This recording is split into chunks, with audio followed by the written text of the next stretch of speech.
Krisis perbankan China meledak, 184 bank kecil hilang hanya dalam 5 bulan.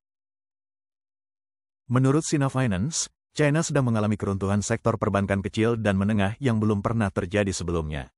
Pada tahun 2022, sebanyak 43 bank dikeluarkan dari pasar.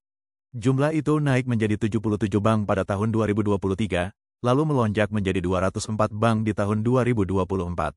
Kini, hanya dalam 5 bulan pertama tahun 2025, sebanyak 184 bank telah disetujui untuk merger atau dibubarkan, hampir menyamai total tahun lalu dan mencerminkan lonjakan 7 kali lipat dibanding periode yang sama pada tahun 2024. Pada tanggal 16 Mei saja, 120 bank kecil di Mongolia dalam dibubarkan secara serentak.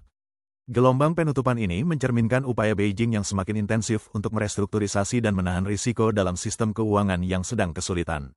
Sue Hongyan, seorang peneliti di Bank Susang, mengatakan bahwa merger dan restrukturisasi adalah kunci untuk mengurangi risiko sistemik dan mengembalikan keseimbangan. Menurutnya, keruntuhan ini didorong oleh ketidaksesuaian antara permintaan pasar yang melemah dan kemampuan lembaga keuangan yang terbatas.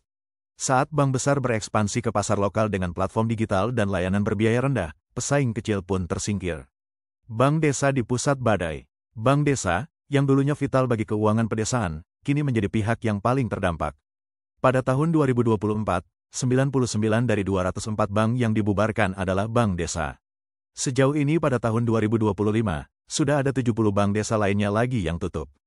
Bank-bank ini awalnya dirancang untuk mendukung pertanian dan usaha kecil. Namun kini, mereka menghadapi risiko yang meningkat dan kelangsungan yang semakin rapuh. Menurut laporan stabilitas keuangan PBOC tahun 2024, sebanyak 357 bank diklasifikasikan sebagai lembaga zona merah berisiko tinggi pada akhir 2023, dengan bank desa dan perbankan pedesaan merupakan bagian yang signifikan. Penutupan massal dan merger paksa. Dalam beberapa bulan terakhir telah terjadi kampanye terkoordinasi untuk mengonsolidasikan lembaga pemberi pinjaman kecil. Pada tanggal 26 Mei Bank Desa Fumin Jiangbei Ningbo dibubarkan dan diambil alih oleh Bank Jiangsu. Pada tanggal 20 Mei 3 bank lainnya ditutup dan diakuisisi oleh institusi yang lebih besar. Bank Desa Gaoxin Jining menjadi bagian dari Bank Rizao. Bank Desa Sanjiang Huangzhong digabungkan ke dalam Bank Komersial Pedesaan Sining. Bank Desa Fengyuan Tongren diambil alih oleh Bank Guizhou, yang kemudian membuka 4 kantor cabang lokal dengan nama barunya. Pada tanggal 16 Mei Bank Komersial Pedesaan Mongolia dalam yang baru dibentuk, langsung menyerap 120 institusi dalam satu hari. Pada bulan Maret tahun 2025, China memiliki 3.713 lembaga perbankan dengan asuransi simpanan, turun 48 dari akhir tahun 2024, seluruhnya merupakan bank kecil dan menengah, menurut Bank Rakyat China. Keluar dari pasar karena kebijakan. Dorongan regulasi dari Beijing mulai meningkat sejak awal tahun 2025. Dalam pertemuan pada tanggal 12 Januari, Komisi Pengawasan dan Administrasi Keuangan menyatakan bahwa risiko perbankan telah berkurang secara signifikan dan mengutamakan reformasi, rekapitalisasi, dan keluarnya lembaga dari pasar. Laporan kerja pemerintah tahunan juga menggemakan pesan ini, menekankan strategi berbasis pasar dan prosedur hukum untuk menangani ketidakstabilan keuangan lokal.